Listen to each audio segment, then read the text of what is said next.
What just happened at the World Economic Forum in Davos could fundamentally end the NATO alliance as we know it. President Trump just claimed, and I quote, that NATO troops stayed a little off the front lines during the Afghanistan war. And the response from Europe? Absolutely explosive. British Prime Minister Keir Starmer is demanding an apology. Italy's Giorgia Meloni, one of Trump's closest allies in Europe, is calling his remarks unacceptable. Even Prince Harry has entered the conversation to defend fallen soldiers. This isn't just another diplomatic dust-up, folks. This is the most serious threat to the transatlantic alliance since World War II. And when you learn the real casualty numbers from Afghanistan, numbers Trump apparently doesn't know or doesn't care about, you'll understand why Europe is ready to walk away from America for the first time in 8 decades. Let me take you back to Thursday, January 23rd, at the World Economic Forum in Davos, Switzerland. Trump sits down with Fox Business for what was supposed to be a routine interview about trade and NATO spending. Instead, he drops an absolute bombshell that has the entire European continent questioning whether the United States is still a reliable ally.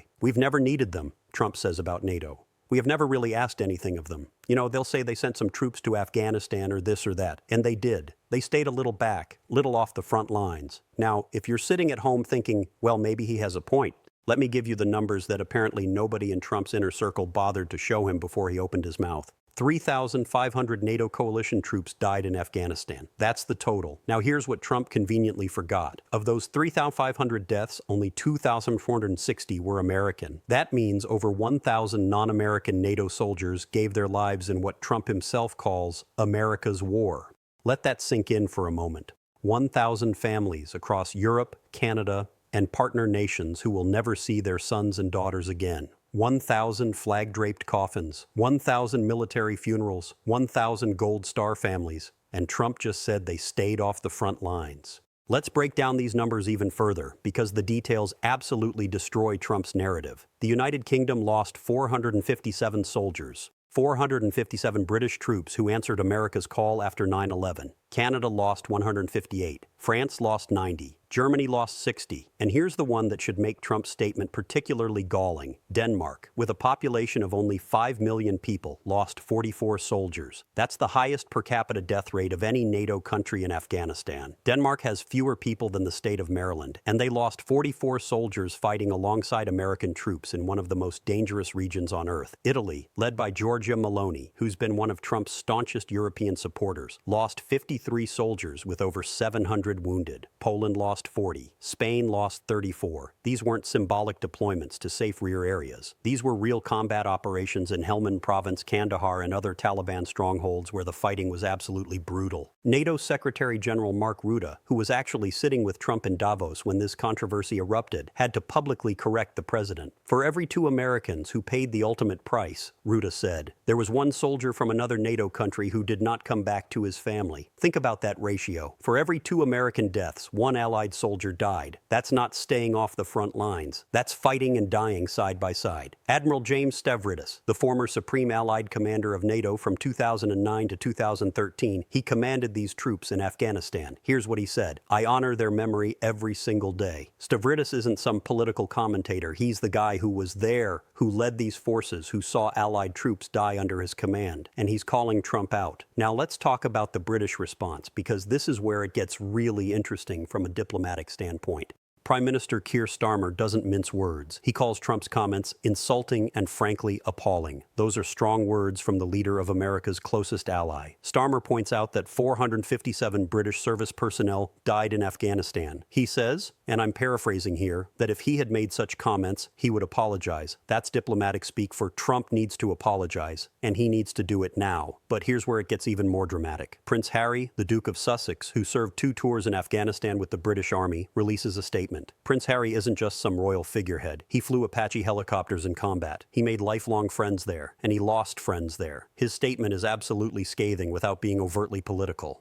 "I served there. I made lifelong friends there. And I lost friends there," Harry says. The United Kingdom alone had 457 service personnel killed. Thousands of lives were changed forever. Mothers and fathers buried sons and daughters. Children were left without a parent. Families are left carrying the cost. Those sacrifices deserve to be spoken about truthfully and with respect. Now you might be wondering, why does this matter so much? Why is Europe reacting so strongly to what Trump might claim was just an offhand comment? Because NATO's Article 5, the Mutual Defense Clause, has only been invoked once in the alliance's entire history, and it wasn't invoked to defend Europe. It was invoked to defend America after September 11, 2001. Every single NATO country rallied to America's defense. They deployed troops. They spent billions of dollars. They sacrificed their soldiers in a war that had nothing to do with their own national security. They did it because Article 5 says an attack on one is an attack on all. They did it because they're our allies. They did it because that's what the transatlantic alliance is supposed to mean. And now Trump is questioning whether they'd be there for us. He's suggesting they didn't really fight. He's downplaying their sacrifice while simultaneously demanding they spend more on defense and threatening them with tariffs. The irony here is absolutely devastating, and Europeans aren't missing it. British Defense Secretary John Healey puts it bluntly. NATO's Article 5 has only been triggered once. The UK and NATO allies answered the US call, and more than 450 British personnel lost their lives in Afghanistan. Italian Prime Minister Giorgia Meloni, and remember, she's been Trump's ally on migration, on conservative values, on so many issues. Even she can't stomach this. She releases a statement saying Trump's comments are unacceptable. She points out that Italy had 53 soldiers killed and 700 wounded, that Italy took responsibility for Regional Command West, one of the most significant operational areas in Afghanistan. These weren't rear-echelon desk jobs. This was combat. French Defense Minister Catherine Vautrin says the sacrifice made by French soldiers commands respect. She doesn't add, and Trump isn't showing any, but you can read it between the lines. Polish Prime Minister Donald Tusk shares a powerful memory. He attended a farewell ceremony for 5 fallen Polish soldiers in Afghanistan back in 2011. American officers told him that day that America would never forget the Polish heroes. Tusk says maybe someone should remind President Trump of that promise. Let me add some context here that makes Trump's comments even more problematic. You know who hasn't served in combat? Donald Trump. You know who got 5 draft deferments during the Vietnam War? Donald Trump. 4 of those deferments were for education. The 5th, bone spurs. Alleged bone spurs in his heels that his own former lawyer, Michael Cohen, testified under oath were fabricated to avoid service. The daughters of the podiatrist who diagnosed Trump told the New York Times it was family lore that their father provided the diagnosis as a favor to Trump's father, Fred. Trump himself has admitted he can't remember which foot had the bone spurs, can't recall the doctor's name, never had surgery, and says the condition just healed up on its own. Real convenient timing, wouldn't you say? So here we have a president who avoided military service through questionable medical deferments, who never heard a shot fired in anger, who never put on a uniform in actual service to his country, and he's questioning the courage and commitment of NATO soldiers who did serve, who did fight, and who did die in America's war. One British author and Afghanistan veteran named Stephen Stewart absolutely nails it. It's hugely ironic that someone who allegedly dodged the draft for the Vietnam War should make such a disgraceful statement. Now, Trump's White House is doubling down. Spokeswoman Anna Kelly releases a statement saying, President Trump is right. America's contributions to NATO dwarf that of other countries. Notice what's missing from that statement? Any acknowledgement of the NATO death toll in Afghanistan, any recognition of Allied sacrifice, any expression of gratitude. Instead, the White House pivots to Trump's favorite talking point, that he got NATO countries to pledge 5% of GDP on defense spending, and that the United States is the only NATO partner who can protect Greenland.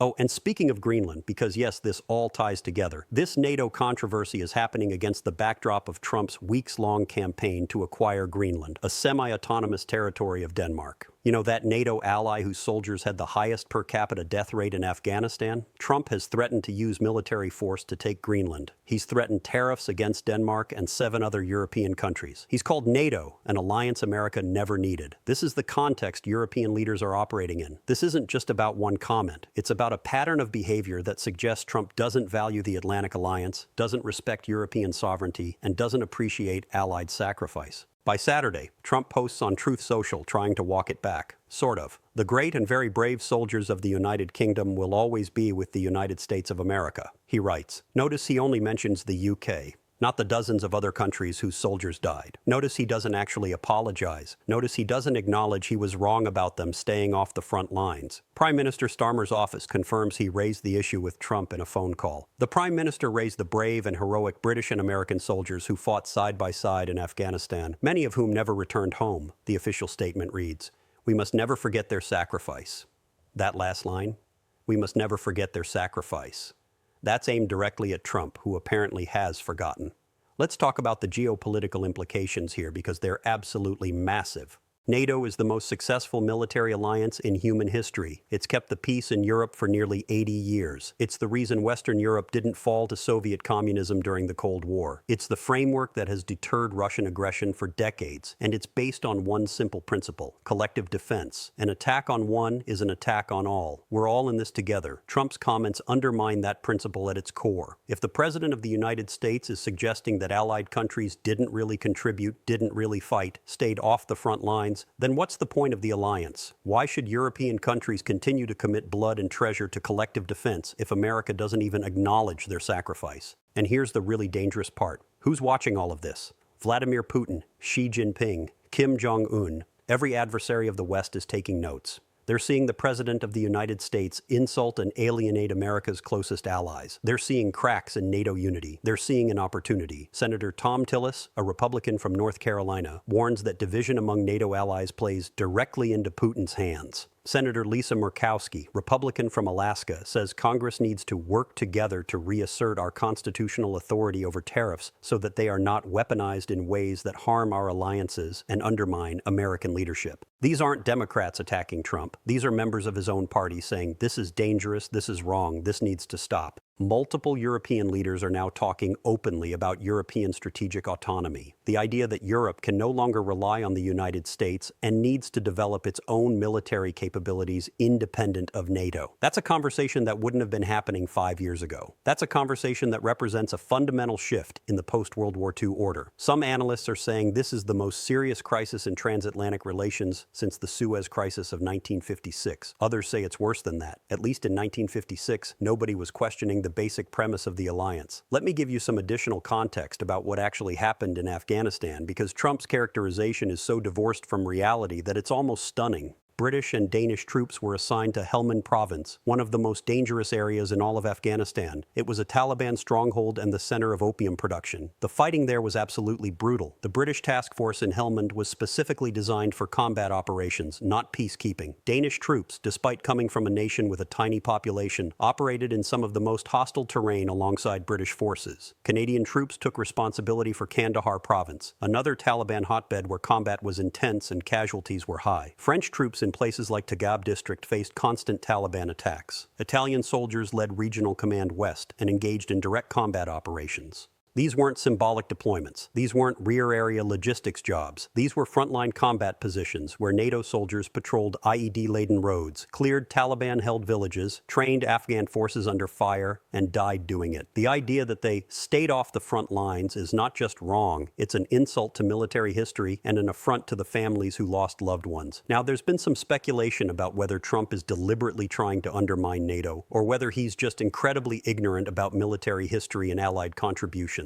Honestly, I'm not sure which explanation is worse. If he's deliberately trying to weaken NATO, that's a strategic disaster that serves Russian interests. If he's just ignorant and shooting from the hip without bothering to learn basic facts about Allied sacrifice, that's equally dangerous because it shows he's making life-and-death foreign policy decisions without proper information. Either way, the damage is done. You can't unring this bell. European leaders have heard Trump's comments. European publics have heard them. European veterans and military families have heard them. And trust, the most precious commodity in any alliance, has been severely damaged. Some European diplomats are privately saying that even if Trump were to issue a full apology tomorrow, the damage is irreparable. They're saying that Trump has revealed his true feelings about the alliance, and you can't put that genie back in the bottle. There's also a domestic political angle here in the United States that shouldn't be ignored. Military families and veterans groups across America are watching this. Many of them served alongside NATO troops in Afghanistan. They know firsthand the courage and sacrifice of Allied soldiers. They're not happy about their commander-in-chief disrespecting those allies.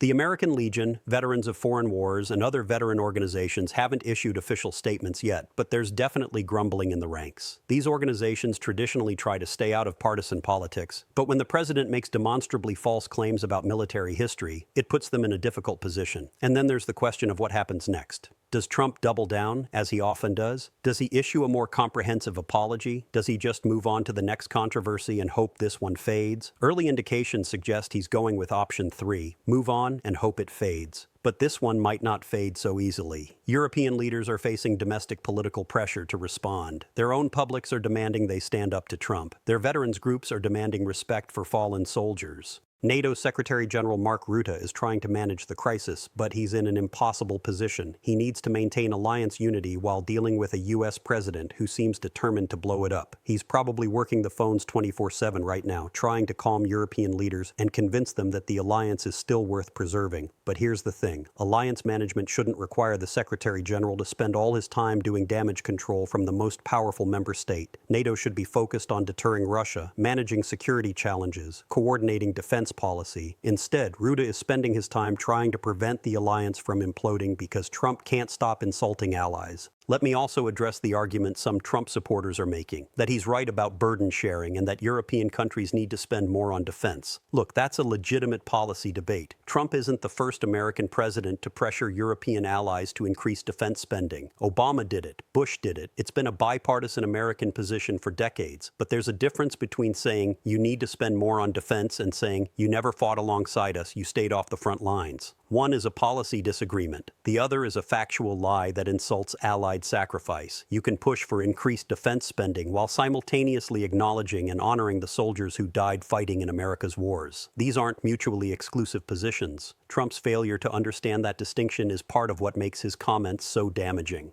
As I'm recording this, the situation continues to evolve. European Union leaders are discussing how to respond. Some are calling for a reassessment of the entire transatlantic relationship. Others are urging calm and suggesting that Europe needs to engage with Trump rather than isolate him. The debate over Greenland has temporarily been put on hold with Trump and NATO Secretary General Rutte announcing a framework for a future deal, though nobody knows what that actually means. Trump has backed off his tariff threats against European countries, at least for now. But the underlying tensions remain, and looming over all of this is the question: can NATO survive Trump? Not just survive in the sense of continuing to exist on paper, but survive as a meaningful military alliance based on mutual trust and shared sacrifice. I honestly don't know the answer to that question. What I do know is that Trump's comments about NATO troops in Afghanistan represent one of the most serious diplomatic crises in the alliance's history. The anger in Europe is real, the damage to trust is real, and the geopolitical consequences could be profound and long-lasting. This isn't just about hurt feelings or diplomatic protocol. This is about the fundamental architecture of Western security that's existed since 1949. This is about whether democracies stand together or fall separately. This is about whether America values its allies or views them as expendable. The soldiers who died in Afghanistan, American, British, Canadian, French, German, Danish, Italian, Polish, and all the others, they believed they were fighting for something bigger than themselves. They believed in the alliance. They believed in collective security. They believed that free nations should stand together against terrorism and tyranny. Trump's comments betray that belief. They suggest that their sacrifice wasn't real, wasn't meaningful, wasn't appreciated. And that's not just an insult to those soldiers. It's an insult to everything the alliance is supposed to represent. So where do we go from here? That's the trillion-dollar question. European leaders are calling for dialogue, for respect, for acknowledgement of shared sacrifice. American lawmakers from both parties are urging Trump to reconsider his approach to NATO. Military experts are warning about the strategic consequences of alliance degradation. But Trump has shown time and again that he doesn't particularly care about expert opinion, diplomatic norms, or historical precedent. He operates on instinct, on grievance, on a transactional view of international relations, where everything is about leverage and deals. That worldview is fundamentally incompatible with the concept of NATO, which is based on shared values, mutual obligations, and collective security. You can't run a military alliance like a real estate deal. You can't treat allies like business partners who need to be squeezed for better terms. And you absolutely cannot dishonor the sacrifice of allied soldiers who died fighting in your country's wars. That crosses a line that shouldn't be crossed. That breaks something that may not be repairable. As this story continues to develop, I'll be watching several key indicators. First, whether Trump issues any kind of meaningful acknowledgement or apology. Second, whether European leaders move forward with concrete plans for strategic autonomy. Third, whether NATO can maintain operational unity, even as political unity frays. And fourth, whether American voters, particularly military families and veterans, factor this into their assessment of Trump's foreign policy leadership. This is a developing story, and I suspect we're only seeing the beginning of the fallout. But one thing is absolutely clear. Trump's comments about NATO troops in Afghanistan represent a turning point in the transatlantic relationship. The world after these comments is different from the world before them, and we're all going to be living with the consequences for years to come.